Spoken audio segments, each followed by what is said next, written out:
going on? Jerome's NFL draft season is upon us, and you're starting to see all the scouting reports about the 2021 version players. And a couple of days ago, we went back and looked at Justin Jefferson's scouting reports, some of the negative stuff, including our own. Whiff. Hey, I knew he was going to be good. I just didn't know he was going to be so good on the outside right away, but I digress.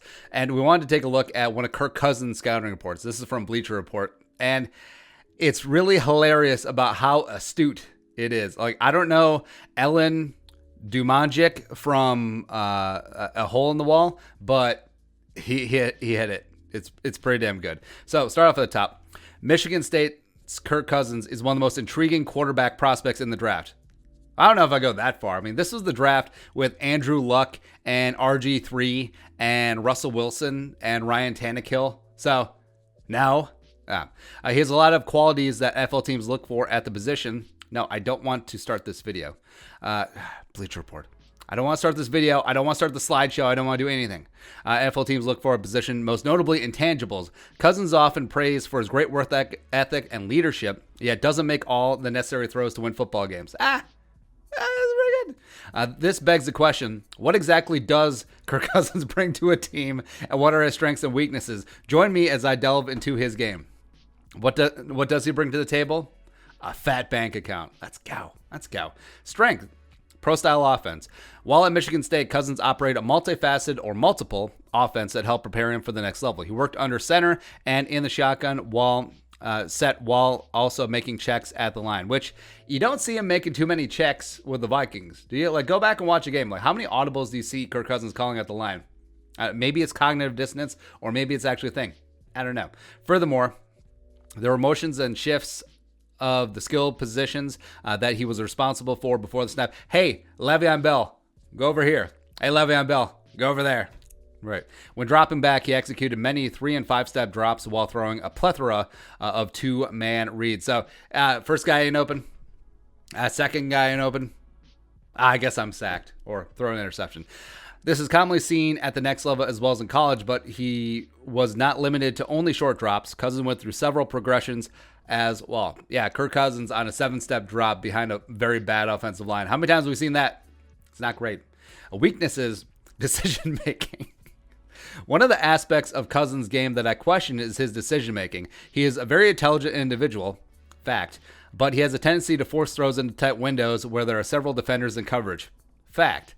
Consequently, putting his team in danger of turning the ball over. Fact checked, true. This tendency is compounded when he stares down his receivers on occasion while simply not reading the defense. He also lacks the ability to manipulate defensive backs. We've sort of seen that, right? Where Kirk Cousins, he is such a Jekyll and Hyde quarterback. He's good Kirk, bad Kirk. You know, I've had my share. But I mean, he can have drives where he is just an absolute nail driver. He delivers one of the best deep balls in the game. I still stand by that. And then there will just be times where he just has a brain fart and he pulls a big boner. You're just like, what the hell was he thinking? What the hell was he seeing? Why was he forcing it, trying to make something happen? It's rough sometimes. Manipulating defensive backs. Yeah, Kirk. So if you look back at some of the All-22 film, when there was disaster, Kirk does have a tendency of staring down exactly where he's going to go, never deviating, never shifting the free safety with his eyes, never doing anything like that. So yeah, it's pretty astute. It's on point. Strength, arm strength. While his decision making is a question mark, Cousins' arm strength is not. He has very good velocity and can spin the ball down the field. He is able to make all the requisite throws at the next level, which is a positive because it gives the offense more flexibility in utilizing downfield concepts that stretch the defense horizontally and vertically. Cousins is often able to fit the ball in tight windows, even if the decision to throw it is a questionable one. That's fair, but respect to the arm strength. So Kirk Cousins, frankly, does have one of the better deep balls in the league, one of the stronger arms in the league. Like, he can make all the throws on the field. He can hit the deep skinny posts. He can hit 9 routes. He can hit deep corner routes. He can hit 15-yard outs. He can do all those things. So yes, you do have the full suite of the entire field, all 100 yards, all 52 or however wide the field is. Was it 58? Really doesn't matter. But Kirk Cousins can attack every single blade of grass. But now also, do you want him doing that necessarily? And this is the downfall that you do see sometimes with strong arm quarterbacks. You look at Brett Favre's, you look at Jay Cutler's, and I think Kirk Cousins falls into this category to a degree as well, where they have the arm strength, and it's been so ingrained in them ever since Pee Wee football, high school, college, and in the pros that, hey, I can make this throw.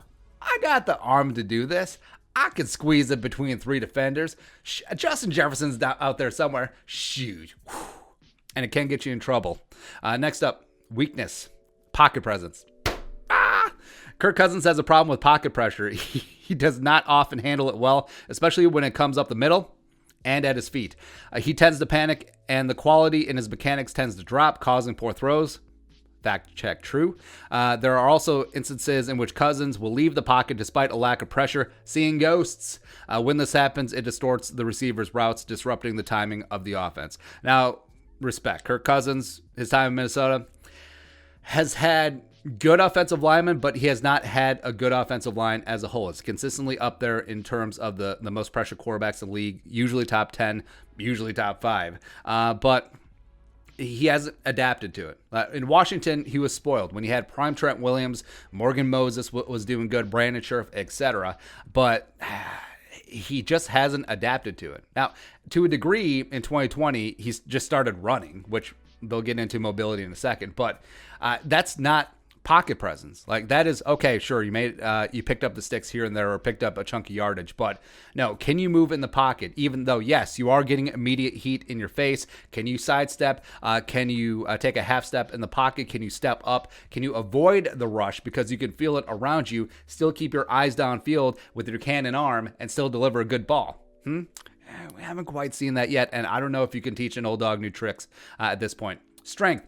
Mobility. Even though Kirk Cousins ran a slower 40 than Nate Stanley, like, there's a difference between straight line momentum speed and actual like agility, and Kirk Cousins has the latter. Kirk Cousins is no Michael Vick, Cam Newton, or RG3. All these dated references, I love it. But he does move pretty well. He has the ability to roll out of the pocket and deliver some throws on the run, while also moving the chains by getting just enough yards with his feet. He's also great at dodging pay cuts. His mobility was put on display multiple times during his time at Michigan State because of how much play action boot was used. Kubiak, aha. The Spartans often lined up in I formation and ran boot action, enabling Cousins to make throw and run. So Kirk Cousins has been very accustomed to playing in offenses that were better suited in the 1970s. Like, I don't know, like Kirk want to run the wishbone? Why not? Lastly, inconsistency. Was this the last one? Yeah. Inconsistency. The final aspect of Kirk Cousins' game I want to touch on is his inconsistent play. He is a rhythm passer that needs to be manipulated by a specific scheme that suits his strengths. He needs to clean up his footwork and decision-making, as there are 2 issues that have held him back in executing the offense. But this does not mean he won't succeed at the next level. Aha! He could be a solid backup or a potential starter in an offense, such as one that uses several West Coast offense principles, but I have my doubts about the latter. Well, he became a starter, was pretty good at times in Washington. Big credit to Sean McVay and to a degree John Gruden, or Jay Gruden. Also respect to Kyle Shanahan and Mike Shanahan for putting their necks out on the line. It's like, hey, we're going to trade all these picks for RG3, but then we're going to take a quarterback in the 4th round. It's pretty hilarious how this guy nailed it, or a lot of the draft pundits nailed it back in 2012. And Kirk Cousins is exactly what he is. Great intangibles, good arm strength, but can be inconsistent and sometimes forces it and sometimes does not react well in the pocket. So it be what it be. Hopefully he can change his stripes. Clint Kubiak, mind meld for 2021 as the Vikings hoist a dozen Drew Bardys in the next 10 years. Or trade his ass to the Niners. I don't know. There's lots of options on the table. But your thoughts on our thoughts, reaction to Kirk Cousins' 2012 NFL Draft Scouting Report, let us know in the comment section below. Subscribe for daily Vikings takes. Want to support that work? Post on the Venmo. But until next time, Skol, production value.